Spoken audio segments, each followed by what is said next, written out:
नमस्कार दोस्तों, तैयारी विद प्रभास चैनल में आपका स्वागत है। दोस्तों, आप लोग कैसे हैं? बिल्कुल ही अच्छे होंगे। दोस्तों, जैसा कि हम लोग जानते हैं कि अभी पिछले सप्ताह जो है उत्तर प्रदेश सिपाही का एग्ज़ाम संपन्न हुआ, जिसमें से बहुत छात्रों ने जो है अच्छा पेपर किया, तो वो तो बधाई के पात्र हैं।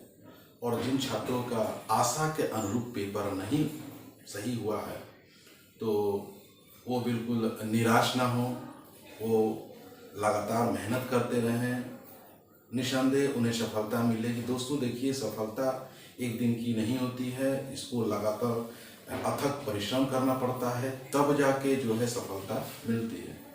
दोस्तों, जैसा कि हम लोग जानते हैं कि हम लोग ने पिछली कक्षाओं में भारत की संरचना के बारे में पढ़े हम लोग, जिसमें से उत्तर पर्वतीय प्रदेश के बारे में चर्चा किया गया।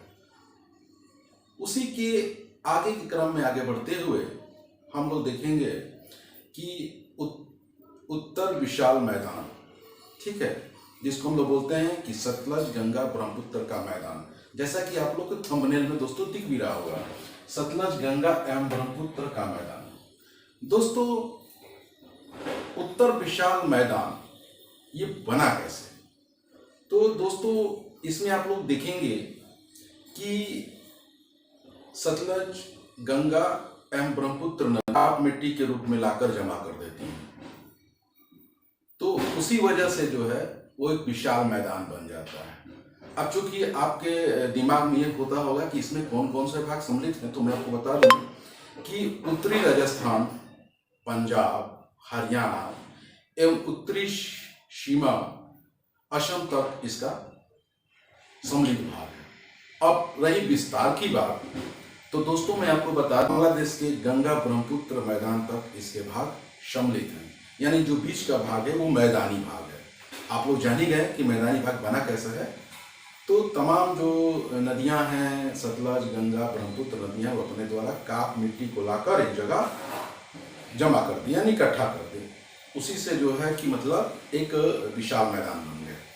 दोस्तों, अब हम लोग आगे आते हैं कि जो राजस्थान, पंजाब, हरियाणा और इधर असम तक का जो भाग है, इसको जो है दो भागों में बांट दिया गया है।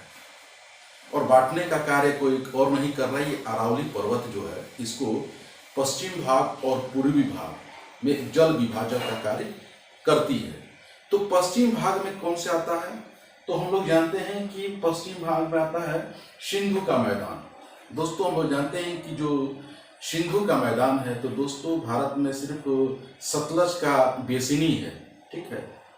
और उसके बाद आगे हम लोग दोस्तों बढ़ते हैं पंजाब और हरियाणा का मैदान। तो दोस्तों इसमें जो है सतलज, रावी और ब्यास नदी है। इसके बारे में हम लोग चर्चा करेंगे कि यह मुख्यतः बांगर से निर्मित है, यानी पुरानी जलोढ़ मिट्टी से इसका क्या वह निर्माण होता है। दोस्तों, इसमें सामान्यतः जो है बाढ़ का पानी नहीं जाता, क्योंकि ये मिट्टी ऊंचाई पर होती है और वहां पर एक पतली सी पट्टी होती है, जिसको हम लोग खादर बोलते हैं। स्थानीय भाषा में जो है इसको हम लोग बेट बोलते हैं। पंजाब वगैरह में क्या बोला जाता है? खादर को बेट बोला जाता है। अब हम लोग आगे आते हैं कि अब इन्हीं नदियों से मिलकर जो है 5 दोआब बना है। तो दोआब के बारे में थोड़ा सा हम चर्चा कर लेते हैं कि दोआब का मतलब होता है कि दो नदियों के बीच की जो भूमि होती है, इसको दोआब बोलते हैं, ठीक है। जैसे मान लेते हैं कि मैं जो है बलिया जिला में रहता हूँ, तो यहाँ पर गंगा नदी है, और जैसे ही आगे जाएंगे छपरा, वो बिहार में आता है, तो वहाँ पर घाघरा नदी है। तो इन दोनों के बीच का जो होता है दोआब होता है, ठीक है। दोस्तों क्लियर हो गया? अब हम लोग आगे चलते हैं कि इसमें 5 दोआब हैं। कौन कौन से हैं? तो बिस्ट है, उसके बाद बारी है, उसके बाद रचना है, फिर चाज है, और उसके बाद सिंध सागर दोआब है, ठीक है मित्रों। तो अब आते हैं वेस्ट। तो क्या है? ब्यास और सतलज, ब्यास और रावी, रावी और चेनाब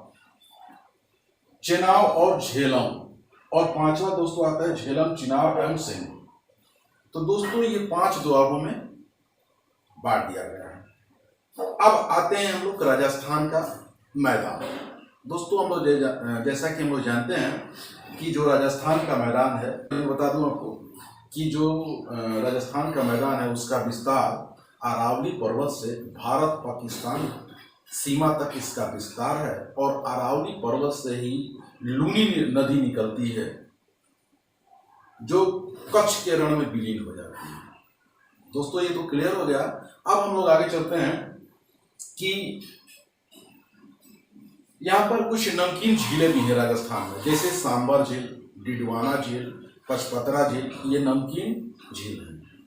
और इसमें जो एक सबसे बड़ा झील है सांभर झील, यह अंतःस्थलीय जो है ये नमकीन झील है। अब हम लोग आते हैं, ये तो हमारा हो गया पश्चिमी मैदान, क्लियर हो गया। अब हम लोग आते हैं कि पूर्वी मैदान में हम लोग आते हैं तो गंगा का मैदान। इसका विस्तार कहाँ कहाँ से है, तो उत्तर प्रदेश, बिहार और बंगाल तक इसका विस्तार है। उत्तर प्रदेश, बिहार और पश्चिम बंगाल। अब चूंकि बांगड़ की बात आती है, तो बांगड़ क्या होती है, यह प्राचीन जलोढ़ मिट्टी से बनी होती है, जिसके बारे में हम लोगों ने चर्चा किया। तो और इसी में क्या होता है कि जो अत्यधिक जब सिंचाई होती है, बांगर मिट्टी में ही जब अत्यधिक सिंचाई करते हैं तो उसमें जो है एक सफेद परत पड़ जाती है। ठीक है दोस्तों, तो उसी को हम लोग क्या बोलते हैं, रेत या कलर बोलते हैं। दोस्तों देखिए, अत्यधिक सिंचाई के कारण भूमि पर सफेद परत पड़ जाती है, इसी को बोलते हैं रेत या कलर बोलते हैं। अब दोस्तों एक आता है बारिंद। बारिंद के बारे में बता दें कि जो ये बंगाल का जो डेल्टाई क्षेत्र है उसी को बारिंद बोलते हैं। दोस्तों ज़्यादा दिमाग नहीं लगाना है, जैसे जैसे हम आपको भूगोल में पढ़ा रहे हैं उसको समझना है। तो लेखपाल की हो, UPSSC की हो, या तमाम जो टेट, सुपर टेट, उसको ध्यान में रखते हुए जो हम तैयारी करा रहे हैं। दोस्तों उसी क्रम में हम लोग आगे बढ़ते हैं कि भूर क्या है कि हवा द्वारा निक्षेपण से हुआ होता है।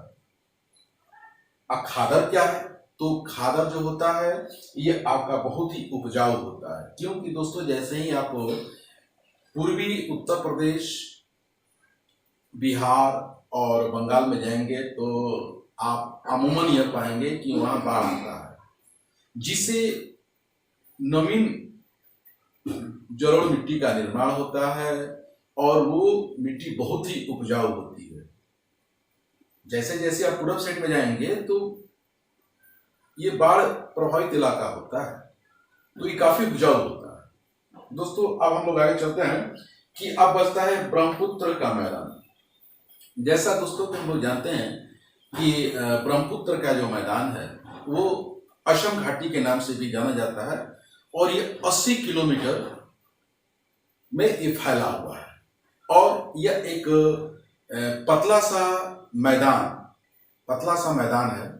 और इसमें जो है ब्रह्मपुत्र नदी जो है अपने द्वारा जो मिट्टी लाती है, उसी से इसने जो है एक नदी द्वीप का निर्माण किया, जिसको हम लोग कहते हैं कि माजुली, इसको हम बोलते हैं माजुली द्वीप, जो विश्व का सबसे बड़ा नदी द्वीप है।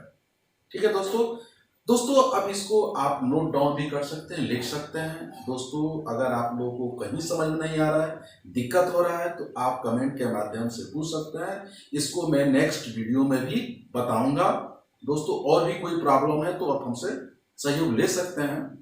दोस्तों अगर आप लोगों को वीडियो अच्छा लगे तो इसको लाइक करें, सब्सक्राइब करें। और हाँ दोस्तों आपको अधिक से अधिक अपने दोस्तों को शेयर करना है, जिससे कि मुझे मोटिवेशन मिलेगा दोस्तों, और मैं अधिक से अधिक और प्रयास करूंगा कि मतलब अधिक से अधिक वीडियो बनाऊं। ठीक है दोस्तों, नमस्कार दोस्तों, थैंक यू।